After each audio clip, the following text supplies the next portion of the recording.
Wednesday morning in New York City. What is up? It is the Boomer and Gio program on the Fan and CBS Sports Network, coming to you live from the Built Ford Tough Studio. The number to get in, 888-808-1019 is the number. We've got lots to do today. The two baseball clubs had themselves a good night. You had the Mike Brown press conference yesterday, introduced as a new Knicks head coach. The quarterback dropped on Netflix. We will get to all of that and more. The comedian Jeff Ross will stop by in the 8 o'clock hour in studio, so that will be fun. And doing all of it with me today is the one, the only, Willie Colon. Willie, what's up, man? Hey, what's going on, babe? I'm doing good. This is one of these days. It's funny, Al and I came in yesterday, and there was nothing in terms of sports that was out there from Monday night, and it was more, and it was probably a good day to have Al in for these sports adjacency stories, as we like to call them. But today's a little different. Today, there's a whole hell of a lot going on. And, you could start with either team. I'm going to start with the Mets last night in Baltimore, only from this, the Yankees had a rocking chair type of game. I know it was tight and not many runs scored for half the game, but they kind of pulled away and they were up 10-0 at one point. The Mets are down 6-2 last night in Baltimore. And, we talked on Monday, you win 2 out of 3 from Milwaukee, 2 out of 3 from the Yankees. You feel pretty good about yourselves. But one thing you didn't want to see them do was to go to Baltimore, a team that's had a down season. They haven't been good, and then drop the first game of the series. Right. Lo and behold, they were on their way to do so, and then, as Steve Cohen called them, the Fabulous Four. Nimmo and Lindor and Soto and a lot. It's a hell of a win last night. Don't forget Ronnie Mauricio. Yeah, for sure. Like he's been great. I thought his glove was awesome, and obviously I think last night was indicative of just really – first of all, I thought Young was going to just mow him down. Obviously, he got into the 6th, and he got himself in some trouble, and they pulled him. But you needed a win like this, and you needed Soto to continue his campaign going into the All-Star break. And I thought he's done a great job of making the case that he should be on the roster. So to see, like, to your point, all bats on deck and everybody making an impact in that game, it was great. You got to credit Lindor for popping it off, starting it off with him. So. No, and it's so funny. There's two things about that inning specifically. So you've got Gary on SNY is talking, I would say maybe a pitch or two prior, talking about how, the Mets are looking to have, that big at bat in that big inning. And it was either a pitch, maybe two, where he hits the home run to kind of get them going. And then how many times have we watched a game and we have sat there, you've heard an announcer say it, or even like playing in high school, hey, down 2, just need a bloop and a blast. And that Soto exactly what base hit was a bloop. And then the Alonso blast. And next thing you know, the game's even. And you give a lot of credit to, I think, Edwin Diaz and then Brazoban for really bouncing back. Very good 9th and 10th innings. And if you're, not that we're going to discuss much about the Orioles, but if you're an Orioles fan, that is a brutal loss in a game that you kind of feel like you had won. And if you're a Met fan, you feel great about it because you kind of continue your winning ways. The guys that you need to carry this team did the job last night. And it's just another one off the calendar now. And now it's all of a sudden you look up, it's not a couple of series in a row. Now it's 5 of the last 7. Yeah, and to your point also, you watch that game, and like I mentioned earlier, you think Young is going to really kind of dog walk this thing out because he was just so great. You mean Holmes? Holmes, excuse me. Yep. Clay Holmes, excuse me. And he gets beat up. And you're saying to yourself, man, this isn't good. But I think a lot has to do with being responsive, man. And that's why – this time of year, you want to start seeing character pop, right? A lot of these guys can say, we got a couple of days coming up. Let's just figure this thing out and kind of get to the break. They didn't. They rallied and they fought. And that's just a testament to where this team's at, man. They just keep going. And, with Holmes, so you're right, the 6th inning was a mess. Yeah. What's so bizarre about that 6th inning is he goes on the leadoff batter. So, he's through 5, and they have a 2-1 lead. Everything's going well. And he goes 0-2 on the first batter. I don't remember who it was, but he's 0-2 on him. And you're thinking, you're right. He's just going to continue on doing what he's doing. He's getting ground ball outs. And then he hits the batter. And then you get the base, on an 0-2 pitch on a terrible slider inside. He hits the back foot of the batter. Then this place is rocking at this point. The fans for sure. Are in it. And a lot of Met fans, too, by the way, True. in the building. A lot of Met fans in the building. But, yes, it was a decent crowd. And the place was – and then it was base hit after base hit. Next thing you know, they're trailing again. You look up at 6-2, and it's like, wow, that happened very quickly. He's out of the game. And, again, you're thinking, rough start to a series, but you give now the one thing about this team that has been right from day one, and maybe I'm wrong about this, but can you think of a time so far this season where Lindor, Alonso, and Soto all at the same time have been great? Because I don't think we've seen, like, last night was an example of what it can be. Not this year, because we haven't seen it, right? No, we haven't, because Soto started off so rough, right? And McNeil had kind of, I know you're talking about Lindor and Alonso. I'm just talking about the overall group.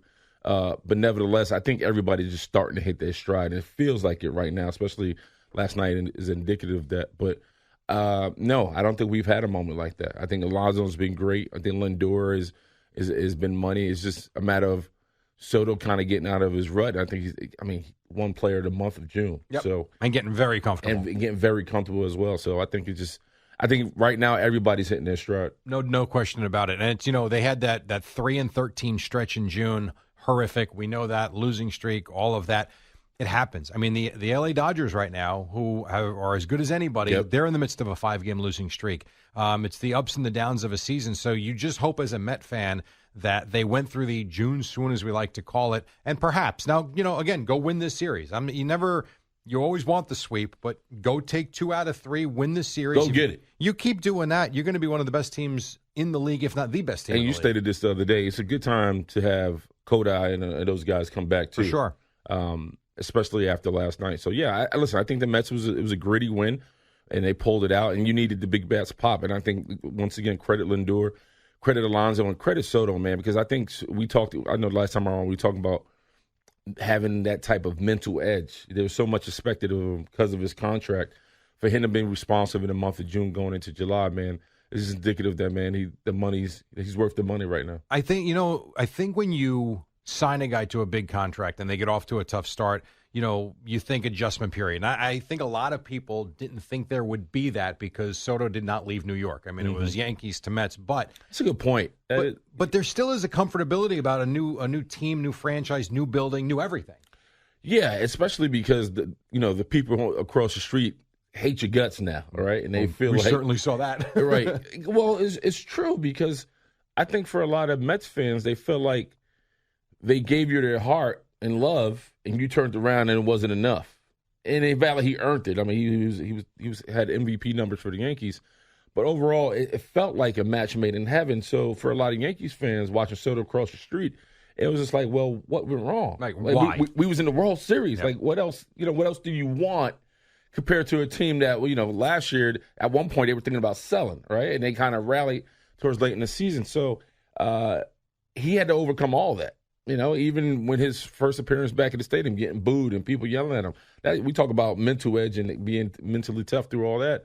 And so much is made of body language and being responsive and not feeling like, you're soaking it all in rather than being more Teflon about it. So, yeah, I mean, Soto, I got to give him his credit and his flowers right now. He's humming. Yeah, he is humming. The Mets are right now in a good spot going into Baltimore again for another game tonight. They've got 5 games left before the break, 3 with Kansas City at the end. And yes, Senga, and we do expect Minaya to pitch this weekend. So all would be right with them if they can take care of business going into the break. As for the Yankees, last night you've got the Mariners coming in. Good team, not a great team, but a team with a little bit of pop, obviously, with Cal Raleigh, who wound up homering last night. Banged one. Game's also over at that point. Center.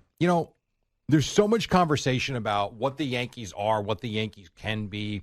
Are they a World Series team? I mean, they were a year ago. I know it's different. I know Soto isn't here. I know Garrett Cole is injured, but they have reshuffled. They've got good players. A lot of those players last night had something to do with it. Jazz Chisholm, again, producing. Paul Goldschmidt gave you a little bit of an effort. But, it still comes down to, in my opinion, even if you're going to go back to the World Series for a second, and I do think this case needs to be made, and it's not to point out or call out Aaron Judge by any stretch, but if Aaron Judge has a better World Series and hits with runners in scoring position, we might be sitting here talking about the Yankees being a World Series champion.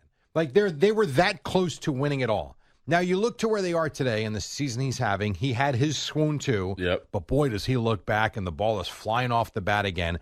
When he is going well, and then if you're going to throw Giancarlo Stanton into the mix. Well, I was going to say that. I mean. Yeah, Stanton is the one for me. I mean, listen, everything that Judge has done and continues to do is expected in my eyes. I think Stanton, for him to find his groove, and I mean, when he banged that one right off the right field, I was just like, yeah, this is to have Big G back in the lineup and looking the way he looks right now. This is when you say the Yankees, there's a shot. because you need his bat, right? No doubt. And obviously Chaz being responsive. And it's overall, man, I'm never surprised what Judge does. It's just a matter of what everybody else does around him. Understand. Now, I'm on record. I think he's the best I've ever seen, meaning Judge. I think he's that good. I think he plays a very good outfield. I'm not saying he's, the greatest outfielder I've ever seen, but he's a very good outfielder. He's giving you center field, right field. He can do it all. He can DH. He hits for power, hits for average. For a big guy, he can run the bases. There's just, to me, nothing in my life that I've ever seen like him. You can put Ohtani up there. That's fine, too.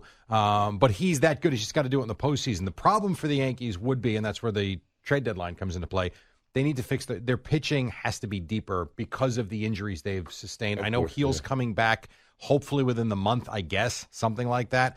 But, that would be the one thing that I think could hold them back, obviously, would be the pitching. So if they figure that out, they make a deal or two, that I see no reason why this team doesn't chase down the Blue Jays, 3 games out, and then go on and do what they've done. But I also got to credit this team. There's so much going into this game, right? With Chaz going to second. Sure. People are now, if you read the headlines, people were tired of Aaron Boone. Well, that's been going on for years. Yeah, but it felt like I think going into yesterday's game was like they were putting him on the grill. And it was like, all right, enough is enough. We need more out of you, and we're not getting it. And listen, I think after the rain delay was huge, because that's when we felt like we kind of gassed up and made a run. But overall, man, you needed to win like that 2 straight. You need it. Yeah, no question. It's funny you say after the rain delay and the run. How about the inning too? I mean, there you go into. I guess it was 1-0. They're up 1-0 in the 6th. 4 pitches. 3, it was the first. I think it was the first pitch base hit by Judge. You got the next first and then the home run. Yes, and it was 1-0, 4-0, and I forget the pitcher's name for the Mariners, but on the Gilbert? Was that who it was at that point? So yeah, I think it was still at that point. Yeah, yes, he at one point with the base hit to Judge, his arms go up in the air, and then when he gives up the home run to Stanton, you can tell he's just so disgusted with himself. Well, because he was killing, and you saw it in his face. And every time he stepped off the mound after completing the inning, you can see his shoulders got bigger, right? He started like, I'm in New York. I'm killing the Yankees right now. The rain delay happens, and we come back up, and we're just knocking the hell out the baseball. And he goes, why now? More than ever, why now? Pretty much. And then he felt like the game was over at that point because Will Warren pitched well and everything was going their way. They were getting good production, but this is what you need to see from the Yankees. And so the same way I say with the Mets, finish out the week and you'll feel really good about yourselves. Look at that number that CBS Sports Network put up. Judge and Stanton in line with Ruth, Gehrig, Mantle, and Berra in terms of most games with home runs by a duo. That's pretty good company right there. And think of how much time Stanton's missed with injury, what it really could be. Well, it's a confidence thing for him, especially when you talk about, I don't want to be redundant, but momentum is everything. You don't want to go into the break feeling like you're still behind when you're watching the rest of the team kind of win, and I think Stanton right now is doing that within the lineup. And the Blue Jays did win again, so that's 10 straight for them. The Yankees remain 3.5 back, whatever it is. So I think a good night for both these teams. Did you happen to see the ending of the Giants-Phillies game? But I don't expect you to have. Any idea how that thing ended? No. My wife is I was reading lines with my wife. My wife is going into she's an actress. So I didn't know that. She had to read some lines. So You were the stand-in? I was in scene. Good for you. Yeah. She's trying out today, or she actually has a job that she's she has an audition today somewhere. So very good. Yeah. Well, good so luck between to her. Trying to catch the game and scene, I was doing that. So. Well, I will tell you, the Phillies dropped one in. I don't think I've ever seen. Maybe it's been done before. Okay. Game-winning home run. Why is that so crazy? Inside the park home run. Oh wow! How about that to end the game? That's cool. That might be. I don't think I've ever witnessed one in person. Look at that. And CBS Sports Network has it. And that stadium, I've been there. That stadium is phenomenal. Is it really? And yeah, it is really awesome. And then to see that ball bounce off the wall and to get all around. Think about it. You're down to, I know there's 2 guys on, and the ball almost goes over the wall anyway. Oh, they're going crazy. But that might be one of the most exciting finishes to, I won't say any sport, but to a baseball game that you can find. How loud does it get? I would think pretty cool. Would you say better than the zoo? Better than what? The Bronx Zoo? Well, I don't know how many people were in the building for that, but okay. I would say pretty good. All right, so I'll ask you guys, because I know we've talked about this. Al, you're on record taking away a home run to end a game most exciting, right? Going over the wall. Would you go home run, Eddie, or a game-winning catch over the wall? I would probably still go home run. You would go home run. Okay. And, Willie, you would say, now I'm going to throw the inside the park home run into so the for mix, most too. exciting? Yeah, the most exciting finish to a game. Because I would say, before what I saw last night, I would say down 3 runs, the grand slam with 2 out in the ninth would be about as good as it gets. I see Al's point by making the catch to take away the home run that might have tied or won the game. That's kind of cool.